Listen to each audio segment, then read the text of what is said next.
नमस्कार, आप देख रहे हैं सूर्या समाचार। आपके साथ मैं हूं अजिता जैन। शुरुआत करेंगे इस बड़ी खबर के साथ। कांग्रेस ने हरियाणा में उम्मीदवारों की सूची जारी कर दी है। लंबे इंतजार के बाद आखिरकार कांग्रेस ने अपने 8 उम्मीदवारों के नामों का ऐलान कर दिया। 8 लोकसभा सीटों पर उम्मीदवारों के नामों का ऐलान किया गया है।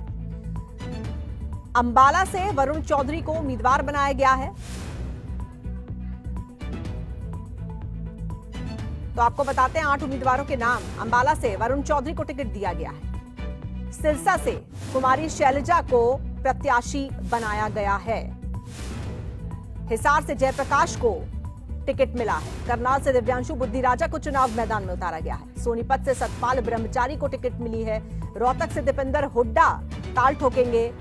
भिवानी महेंद्रगढ़ से राव दान सिंह को टिकट दिया गया है। फरीदाबाद से महेंद्र प्रताप कांग्रेस की तरफ से उम्मीदवार घोषित किए गए हैं। गुरुग्राम सीट पर अब भी सस्पेंस बरकरार है। तो कांग्रेस पार्टी जो कि 9 लोकसभा सीटों पर चुनाव लड़ रही है, हरियाणा में एक सीट आम आदमी पार्टी के साथ गठबंधन में उसको दी गई है। तो 9 में से 8 सीटों पर नाम डिक्लेयर कर दिए गए हैं। एक सीट पर अभी भी सस्पेंस बना हुआ है। गुरुग्राम सीट पर अभी भी कैंडिडेट का नाम कांग्रेस पार्टी फाइनल नहीं कर पाई है। तो 8 सीटों पर जो उम्मीदवार उतारे हैं कांग्रेस पार्टी ने, उनके नाम आपके सामने आपके टेलीविजन स्क्रीन पर देख लीजिए कहां से किस किस को टिकट मिला है। अंबाला से वरुण चौधरी चुनाव लड़ेंगे। वहीं भिवानी महेंद्रगढ़ से राव दान सिंह को टिकट मिला है। फरीदाबाद से महेंद्र प्रताप कांग्रेस के उम्मीदवार हैं। रोहतक से दीपेंद्र हुड्डा चुनाव मैदान में हैं। सोनीपत से सतपाल ब्रह्मचारी हैं। करनाल से दिव्यांशु बुद्धिराजा हैं। हिसार से जयप्रकाश, सिरसा से कुमारी शैलजा।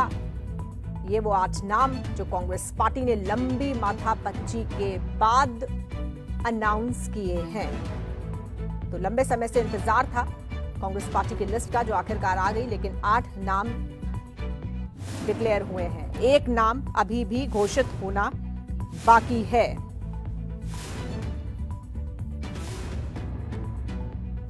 तो 10 लोकसभा सीटें हरियाणा में, जहां पर 25 मई को मतदान होना है। और ऐसे में ठीक एक महीना पहले, यानी कि 25 तारीख को, कल कांग्रेस पार्टी की तरफ से अपनी ये लिस्ट घोषित की गई है देर शाम, जिसमें एक नाम अभी भी गायब है। तो गुरुग्राम सीट पर अभी भी कांग्रेस पार्टी अपना उम्मीदवार फाइनल नहीं कर पाई है। और किस किस को टिकट मिली है कांग्रेस पार्टी की तरफ से हरियाणा में, ये देख लीजिए। कुमारी शैलजा चुनाव मैदान में है इस बार। दीपेंद्र हुड्डा भी चुनाव लड़ रहे हैं। और किसके सामने कौन है, अब हम आपको वो दिखा रहे हैं, क्योंकि बीजेपी अपने उम्मीदवार पहले ही डिक्लेयर कर चुकी है। तो किसका मुकाबला अब किससे है, कहां पर किस तरह का मुकाबला बन रहा है, किस तरह की टक्कर बन रही है।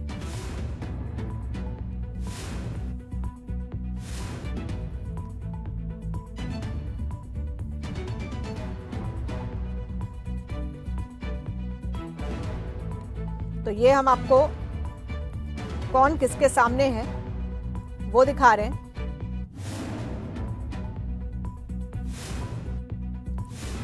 और हमारे साथ हमारे 2 संवाददाता जुड़ रहे हैं। फरीदाबाद से जुड़ रहे हैं दीपक गौतम, और सोनीपत से जुड़ रहे हैं सनी मलिक। सबसे पहले फरीदाबाद चलेंगे दीपक गौतम के पास। दीपक, इससे पहले कि हम इस बात का जिक्र करें कि कांग्रेस पार्टी अभी तक गुरुग्राम सीट पर नाम का ऐलान क्यों नहीं कर पाई है, सबसे पहले लिस्ट पर बात करते हैं। ये जो लिस्ट आई है, सबसे खास बात, क्योंकि बहुत लंबी माथापच्ची के बाद आई है, लंबे इंतजार के बाद आई है। ऐसे में जो 8 कैंडिडेट कांग्रेस पार्टी ने उतारे हैं, इनको आप इस पूरे मुकाबले में कहां पर देखते हैं, और कांग्रेस पार्टी की क्या रणनीति समझ में आती है इस लिस्ट से? देखिए, बिल्कुल जब इस लिस्ट को देखते हैं तो 2 चीज़ें बहुत चौंकाने वाली इसमें सामने आती हैं। पहली बात ये कि इसमें श्रुति चौधरी का नाम नहीं है। किरण चौधरी की बेटी हैं, परिवार की विरासत को आगे बढ़ा रही हैं, और किरण चौधरी पूरे जोर शोर से लगी हुई थी कि उनकी बेटी को टिकट मिले, लेकिन उनकी बेटी को टिकट नहीं मिली है। और इसकी एक वजह जो बताई जा रही है, जो सूत्र बता रहे हैं, वो ये कि जो चुनाव हुए थे राज्यसभा के, और राज्यसभा के चुनावों में जिस तरीके के एक वोट को लेकर खेल हुआ था, उस वोट की जो गाज है कहीं ना कहीं किरण चौधरी पर गिरती नजर आई है। है और यही वजह है कि श्रुति चौधरी की टिकट कट गई है।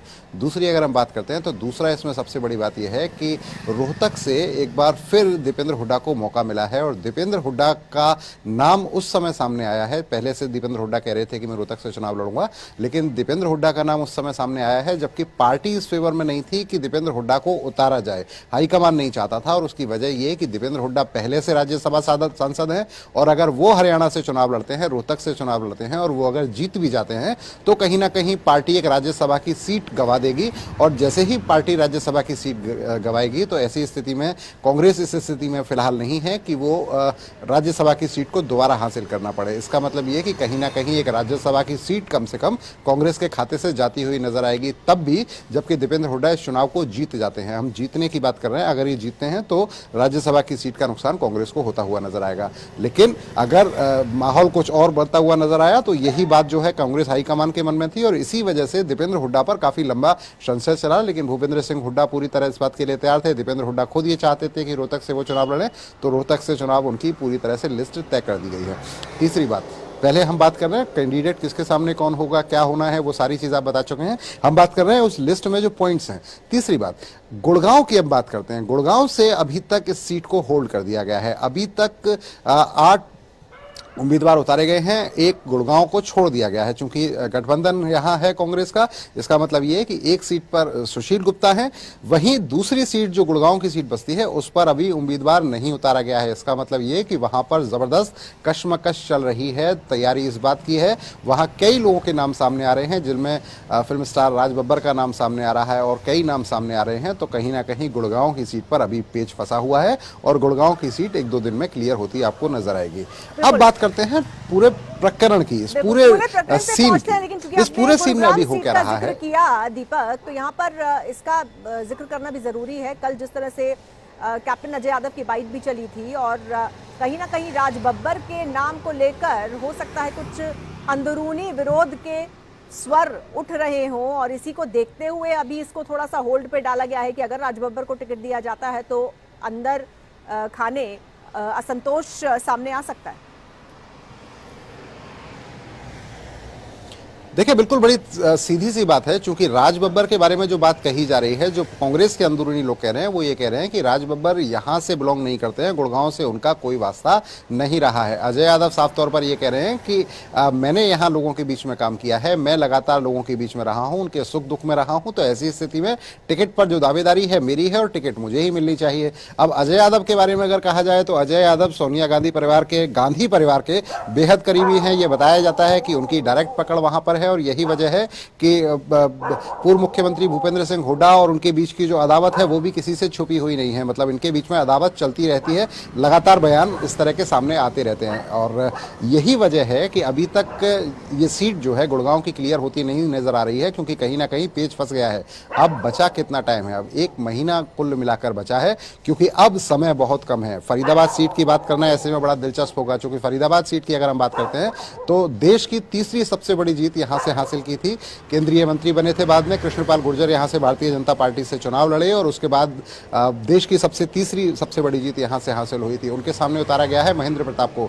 महेंद्र प्रताप की अगर हम बात करते हैं तो महेंद्र प्रताप कद्दावर कांग्रेसी नेता हैं, गुर्जर समुदाय में अपनी बहुत अच्छी पकड़ रखते हैं। इसके अलावा कई बार मंत्री रह चुके हैं हरियाणा सरकार में और पिछले कुछ समय से राजनीति से एक तरह से विमुख चल रहे थे। उन्होंने अपनी विरासत अपने बेटे विजय प्रताप को सौंप दी थी और पूरी तरह से विजय प्रताप ने यहाँ विधानसभा का चुनाव भी लड़ा था, हालांकि वो चुनाव हार गए थे।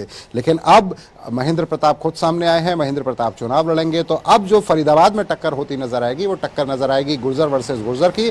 तमाम बिरादरियों को साथ साधने की कोशिश होगी, लेकिन गुर्जर वोटों को ध्यान रखा गया है। और यहाँ एक दिलचस्प बात यह है कि हम पिछले कई लोकसभा चुनावों से देख रहे हैं कि यहाँ पर जो टक्कर है वो आमतौर पर जो देखने को मिलती है गुर्जर वर्सेस गुर्जर ही देखने को मिलती है। इससे पहले कांग्रेस की तरफ से अवतार बढ़ाना को लगातार उतारा जाता रहा था और पिछले कई बार हारने के बाद अब वो राजनीति में फिलहाल फरीदाबाद की राजनीति में नजर नहीं आते हैं। अब अभी आने वाले दिनों में देखने को मिलेगा कि किस तरह से वो इस चुनाव में अपना पार्टिसिपेट करते हैं, किस तरह से इस चुनाव में अपनी भूमिका निभाते हुए नजर आते हैं। तो अभी फिलहाल वो राजनीति में फिलहाल बहुत ज्यादा सक्रिय फरीदाबाद लोकसभा की नजर नहीं आते हैं। तो देखना बड़ा दिलचस्प होगा। गुर्जर के सामने गुर्जर है और इस बार जो कृष्णपाल गुर्जर हैं और उनके समर्थक जो हैं उन्होंने इस बात का नारा दिया है कि इस बार 10 लाख पार।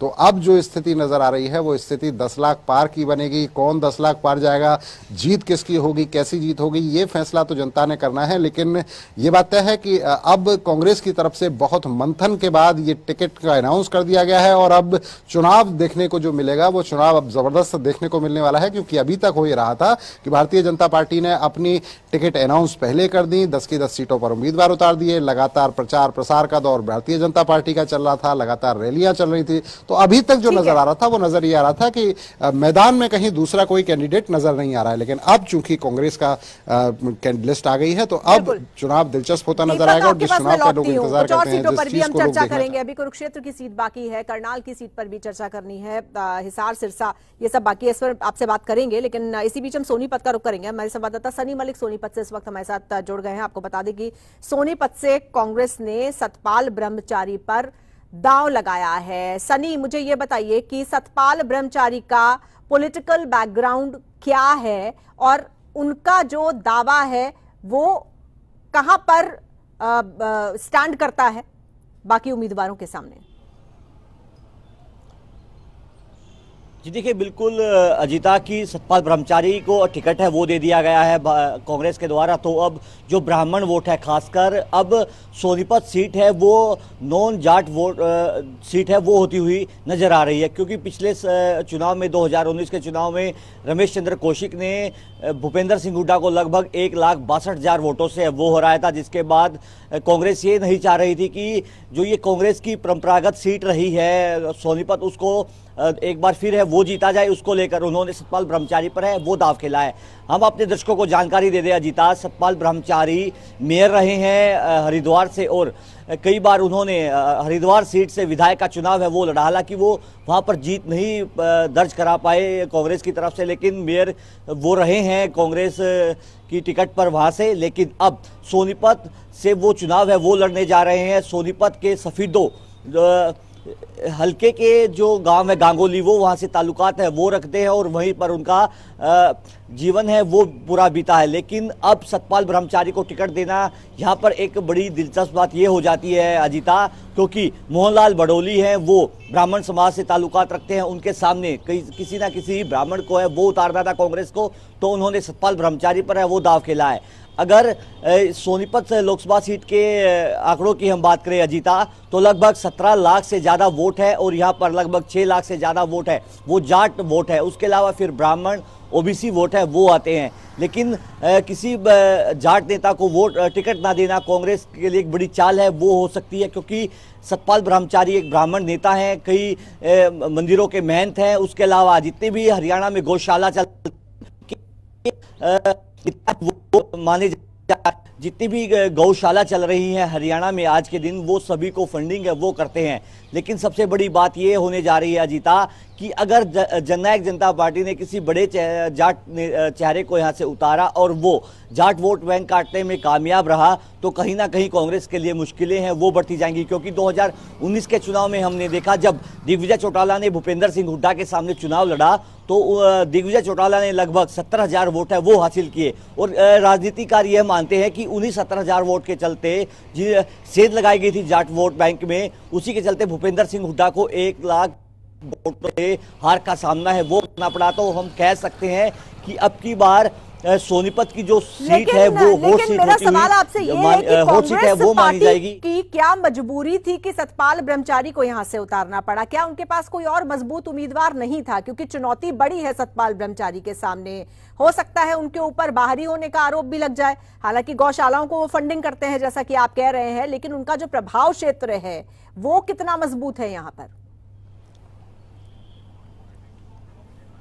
जी देखिए, अभी सतपाल ब्रह्मचारी को अपना जो राजनीतिक बैकग्राउंड है वो यहाँ पर तैयार है वो करना पड़ेगा। हालांकि सोनीपत लोकसभा की हम बात करें तो 4 ऐसे विधायक हैं जो कि कांग्रेस से हैं यहाँ पर, और उन्हीं पर दारोमदार रहेगा कि कैसे सतपाल ब्रह्मचारी के जो चुनाव को है वो आगे बढ़ाना है, कैसे उनकी जो छवि है वो मतदाताओं में है वो तय करनी है। और उसी के बाद एक बड़ा फेरबदल है वो हो सकता है सोनीपत में। तो हम कह सकते हैं कि कांग्रेस के लिए एक बड़ी चुनौती है वो होने जा रही है सोनीपत लोकसभा सीट। जी अजीता। बिल्कुल सनी, ऐसे में यहाँ पर जो मुकाबला है अब वो किसके किसके बीच में सीधी फाइट मानी जा सकती है? जी बिल्कुल, देखिए अजीता भारतीय जनता पार्टी के राय से विधायक हैं मोहनलाल बड़ोली, जिनको लोकसभा का टिकट है वो दिया गया है। उनके और सतपाल ब्रह्मचारी के बीच में सीधी टक्कर है वो होने जा रही है, क्योंकि जननायक जनता पार्टी के पास कोई ऐसा चेहरा है वो सोनीपत में नजर नहीं आ रहा जो कि दिग्विजय सिंह चौटाला की तरह 17,000 वोट है वो हासिल कर सके। और वहीं अनूप सिंह दहिया पूर्व एसपी हैं, हरियाणा में सेवानिवृत्त है, वो हो चुके हैं। उन पर इंडियन नेशनल लोकदल ने दाव है वो खेला है। हालांकि उनका प्रभाव है वो कुछ नजर नहीं आ रहा है इंडियन नेशनल लोकदल का। तो हम कह सकते हैं कि सीधा मुकाबला है अब की बार कांग्रेस और भारतीय जनता पार्टी में अब की बार देखने को मिलेगा। जी अजीता। ठीक है सनी, हम रुक करेंगे सिरसा का। हमारे संवाददाता सुरेंद्र सावंत सिरसा से हमारे साथ जुड़े हुए हैं। सिरसा में किसके किसके बीच मुख्य मुकाबला माना जा सकता है सुरेंद्र? देखिए जीता, आपको बता दें कि सिरसा जिस तरीके से एनएलओ का गढ़ रहा है, तो इसमें साफ तौर पर यह कहना मुश्किल होगा कि कांग्रेस और बीजेपी के बीच आमने सामने की टक्कर होगी। जिस तरीके से एनएलओ का गढ़ माना जाता है, ये एरिया है जो चौटाला परिवार के साथ काफी इनका गठजोड़ रहा है इस क्षेत्र का। जिस तरीके से जो एनएलओ का भी कैंडिडेट अभी कुछ दिन पहले ही उम्मीदवार की लिस्ट जारी हुई थी, जिसके अंदर जो एनएलओ के कैंडिडेट हैं वो एक इंजीनियर है। हालांकि उनका कभी प्रभाव नहीं रहा है, ना ही इस क्षेत्र के अंदर कभी दिखाई दिए हैं। लेकिन फिर भी अभय सिंह चौटाला ने कल यहाँ पर एक मीटिंग की गई थी, बड़ी मीटिंग हुई थी, जिसमें जो लोकल थे, जितने भी इनके कार्यकर्ता थे, उनकी सबकी ड्यूटी लगाई गई थी। और इसके अलावा आपको बता दें कि जिस तरीके से कुमारी शैलजा का जिक्र आया है यहाँ पर, कुमारी शैलजा सिरसा से 2 बार सांसद रह चुकी हैं, 10 साल यहाँ पर रही हैं। इसके अलावा कांग्रेस के अंदर भी जितने यहाँ के बड़े नेता हैं उनके साथ भी काफी अच्छा इनका गठजोड़ रहा है। अशोक तंवर है, वो भी कांग्रेस के प्रदेशाध्यक्ष रहे हैं, जो जिस समय सिरसा के सांसद थे उस समय प्रदेशाध्यक्ष थे कांग्रेस के। तो आपस में यह एक गुत्थी सी बनी हुई है। अभी कुछ भी कह पाना कि किसके बीच होगा, आमने सामने का होगा, क्योंकि कांग्रेस की लिस्ट रात ही जारी हुई है। किस तरीके से फील्ड में निकलते हैं, किस तरीके से आगे का रणनीति रहेगी, यह आगे जो जिस तरीके से 2, 4, 5 दिन का समय निकलेगा उसके बाद ही सामने रिजल्ट निकल पाएगा कि किस तरीके से यह इलेक्शन चल रहा है और आमने सामने की टक्कर होती है या त्रिकोणीय यहाँ पर मुकाबला देखने को मिल सकता है। जी ठीक है, हम रुक करेंगे दीपक गौतम का। दीपक, अगर सिरसा की सीट की ही चर्चा करें तो कुमारी शैलजा एक मंजी हुई खिलाड़ी हैं। ऐसे में कुमारी शैलजा को सिरसा से टिकट दिया जाना कितना फायदेमंद हो सकता है कांग्रेस पार्टी के लिए, कितनी मजबूती हो सकती है? और अशोक तंवर उनके सामने है इस बार भारतीय जनता पार्टी से, तो कहां किस तरह से इस मुकाबले को, इस सीट के समीकरणों को देखा जा सकता है? देखिए, कौन कितना मजबूत रहेगा ये तो उस इलाके की जनता को तय करना है। लेकिन हम फिलहाल जब बात कर रहे हैं तो वो आंकड़ों के आधार पर करते हैं। हम आंकड़ों के आधार पर जब बात करते हैं, जर्नल प्रिस्क्रिप्शंस के आधार पर बात करते हैं, तो वो क्या कहती है। अब कुमारी शैलजा को अगर हम जानते हैं तो कुमारी शैलजा को कैसे जानते हैं? कुमारी शैलजा कांग्रेस की बड़ी लीडर हैं, सांसद रह चुकी हैं, पहले ही सिरसा से वो एक बार सांसद रह चुकी हैं, केंद्रीय मंत्री रह चुकी हैं, गांधी परिवार के बेहद करीबी हैं, कांग्रेस की प्रदेश अध्यक्ष रह चुकी हैं। इसका मतलब ये कि हरियाणा में कुमारी शैलजा अपना एक बड़ा नाम रखती हैं। सिरसा से पहले सांसद रह चुकी हैं। अशोक तंवर की अब बात करते हैं। अशोक तंवर को भारतीय जनता पार्टी ने उतारा है। भारतीय जनता पार्टी में पिछले दिनों शामिल हुए हैं, इससे पहले तमाम पार्टियों की परिक्रमा लगाकर वो भारतीय जनता पार्टी में शामिल हुए। अब टक्कर बहुत ज़बरदस्त देखने को मिलने वाली है, क्योंकि जो जानकारी आ रही थी, जिस तरह के सोर्सेज बता रहे हैं, वो सोर्सेज ये कि वहाँ अशोक तंवर की स्थिति बहुत ज़्यादा अच्छी लोग नहीं बता रहे हैं, क्योंकि अभी भारतीय जनता पार्टी के जो कैडर के लोग हैं वो अभी अशोक तंवर को बहुत ज़्यादा स्वीकार नहीं कर पाए हैं। और यही वजह है कि अब ये देखना। बिल्कुल दीपक, अपनी बात जारी रख सकते हैं आप।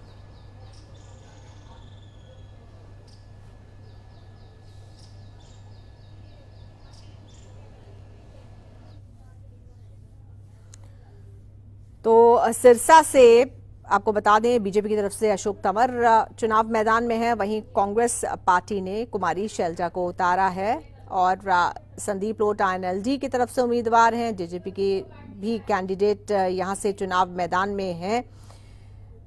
तो देखना होगा कि इस सीट पर किस तरह से समीकरण बैठते हैं। और चलेंगे अपने संवाददाता सुरेंद्र सावंत के पास सिरसा सीट पर ही चर्चा करने के लिए। सिरसा का चुनावी माहौल क्या है सुरेंद्र, क्या कुछ देख पा रहे हैं आप? हालांकि कांग्रेस पार्टी ने तो अभी अपने उम्मीदवार के नाम का ऐलान किया है, लेकिन भारतीय जनता पार्टी काफी ज्यादा एक्टिव तरीके से चुनाव प्रचार कर रही है लगातार हरियाणा के हर हिस्से में। तो ऐसे में सिरसा में क्या कुछ खास? देखिए, जिस तरीके से जो सिरसा की जिक्र आ रहा है अशोक तंवर की, जिस तरीके से हमारे साथी बता रहे थे कि अशोक तंवर का काफी यहाँ पर अभी तक जो स्थानीय बीजेपी के नेता हैं वो अभी तक डाइजेस्ट नहीं कर पा रहे हैं उनको। इसके अलावा एक बात और बता दें कि जिस तरीके से जो किसान प्रोटेस्ट रहा था उसमें भी सिरसा काफी एक्टिव रहा था, तो उसको लेकर भी काफी विरोध का सामना अशोक तंवर को है करना पड़ रहा है यहाँ पर, क्योंकि डवाली का क्षेत्र है जो पंजाब से लगता है और पूरी लोकसभा की यदि बात करें तो काफी बड़ा क्षेत्र है जो पंजाब के साथ लगता है, जिसके कारण अभी लगातार किसानों की जो है सामना करना पड़ रहा है, नाराजगी का सामना करना अशोक तंवर को पड़ रहा है। जिस तरीके से अभी कुमारी शैलजा का जिक्र अभी जिस तरीके से लिस्ट में नाम उनका आया है, तो कुमारी शैलजा एक बड़ी नेता है, यहाँ से सांसद रह चुकी है, केंद्रीय मंत्री रह चुकी हैं, उनके पिताजी भी यहाँ पर काफी एक्टिव रहे हैं और काफी अच्छी टीम भी उनके पास यहाँ पर है, क्योंकि पिछले दिनों लगभग 2 महीने पहले यहाँ पर एक सिरसा के अंदर बड़ी रैली की थी जिसमें काफी भीड़ दिखाई दी थी और संकेत भी दिए गए थे कि यहाँ से लोकसभा की उम्मीदवार हो सकती है। उसी के बाद जितने भी जो समर्थक हैं कांग्रेस के जो इस शैलजा गुट के हैं वो सब एक्टिव हो चुके थे। पिछले 1 महीने से लगातार वेलकम शैलजा के यहाँ पर अपने स्टेटस वगैरह भी लगा रहे हैं और पूरे तरीके से एक्टिव भी कांग्रेस यहाँ पर दिखाई दे रही है। तो वो बिल्कुल कड़ी टक्कर होगी, अशोक तंवर के लिए भी आसान नहीं होगा। बीजेपी का साथ इनके मिलेगा, कितना मिलेगा, यह भी आने वाला समय डिसाइड करेगा। जी बिल्कुल ठीक है, बहुत शुक्रिया आपका। चलेंगे करनाल, हमारे संवाददाता हिमांशु नारंग करनाल से हमारे साथ जुड़ रहे हैं। करनाल का मुकाबला अब कैसा नजर आ रहा है हिमांशु, कांग्रेस के उम्मीदवार डिक्लेयर कर देने के बाद? टक्कर नहीं होगी, जहां तक उम्मीद यही लगाई जा रही है कि पहले जो नाम चल रहे थे वीरेंद्र राठौड़ का या फिर बुल्ले शाह का जो पानीपत से संबंध रखते हैं, वीरेंद्र राठौड़ करनाल की खरोंडा से संबंध रखते हैं, अगर वो उम्मीदवार मैदान में आते तो फिर मनोहर लाल के साथ मुकाबला हो सकता था। दिव्यांशु बुद्धि राजा अनुभवी नहीं है, वो नए चेहरे हैं। ये कहा जा सकता है कि यूथ कांग्रेस में भले ही उनकी पकड़ हो, 31 साल उनकी उम्र है, लेकिन 2 बार के सीएम जो रह चुके हैं मनोहर लाल, उनके सामने ज्यादा मजबूती से शायद ना खड़े हो पाए। हालांकि भीतर घात भी हो सकता है कांग्रेस के अंदर, जो अंदरूनी गुटबाजी है वो पहले भी कई बार देखने को मिली है कांग्रेस में, क्योंकि नाम कुछ और चल रहे थे, जिसमें वीरेंद्र राठौड़ का नाम था, चाणक्य शर्मा जो कुलदीप शर्मा के बेटे हैं, जो लोकसभा का चुनाव लड़ चुके हैं, विधानसभा के स्पीकर भी रह चुके हैं, उनके बेटे का नाम भी चल रहा था। इसके अलावा एनसीपी में एक नेता है वीरेंद्र मराठा, वो भी, उनका नाम भी कांग्रेस के लिए चल रहा था कि अगर उन्हें टिकट मिलता है तो फिर उन्हें कांग्रेस ज्वाइन करवा दी जाएगी। पानीपत से नाम चल रहा था, अनुभवी नेता है बुल्ले शाह, लेकिन नाम नया आता है दिव्यांशु बुद्धि राजा, यूथ कांग्रेस के अध्यक्ष हैं, एनसीपी के भी एनएसयूआई के नेता भी रह चुके हैं, यूनिवर्सिटी में कई बार प्रधान भी रह चुके हैं। लेकिन मनोहर लाल जो एक अनुभवी नेता है, 2 बार के विधायक हैं, 9.5 साल उन्होंने सरकार चलाई है, 2 बार मुख्यमंत्री रहे हैं, उनके सामने ये चेहरा युवा है। तो यहाँ पर ये देखा जाएगा कि मार्जिन क्या रह सकता है और किस तरीके से ये टक्कर होती है। हालांकि आज नायब सिंह सैनी भी करनाल के अंदर मौजूद रहेंगे, तो जाहिर सी बात है कि उनसे भी इस पर रिएक्शन जरूर लिया जाएगा कि कांग्रेस की जो लिस्ट आई है उस पर आप लोगों की क्या प्रतिक्रिया है। तो गुरुग्राम की लिस्ट अभी भी बाकी है, लेकिन बाकी जगह मैदान में कांग्रेस पार्टी ने अपने उम्मीदवार उतार दिए हैं और करनाल से जो यूथ कांग्रेस के अध्यक्ष हैं हरियाणा के दिव्यांशु बुद्धि राजा, उन्हें मौका मिला है। धन्यवाद आपका।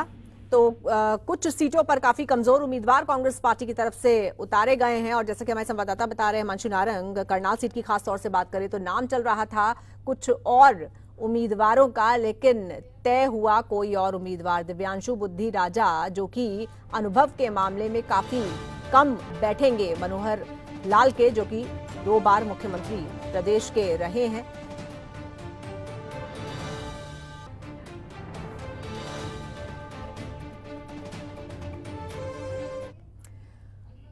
और आपको बता दें कि हरियाणा में 25 मई को वोटिंग होगी। 25 मई को चुनाव होगा। सिंगल फेज इलेक्शन है। सभी 10 लोकसभा सीटों पर वोट डाले जाएंगे 25 मई को। तो हरियाणा में छठे चरण में 25 मई को मतदान होगा। बीजेपी ने सभी 10 सीटों पर अपने उम्मीदवार उतार दिए हैं। कांग्रेस पार्टी ने 8 सीटों पर और गठबंधन को मिलाकर 9 सीटों पर उम्मीदवार घोषित कर दिए हैं। गुरुग्राम सीट पर कांग्रेस से उम्मीदवार का इंतजार है। 4 सीटों पर इनेलो की ओर से भी ऐलान होना बाकी है और जेजेपी ने अभी सिर्फ 5 सीटों पर अपने उम्मीदवारों के नामों का ऐलान किया है।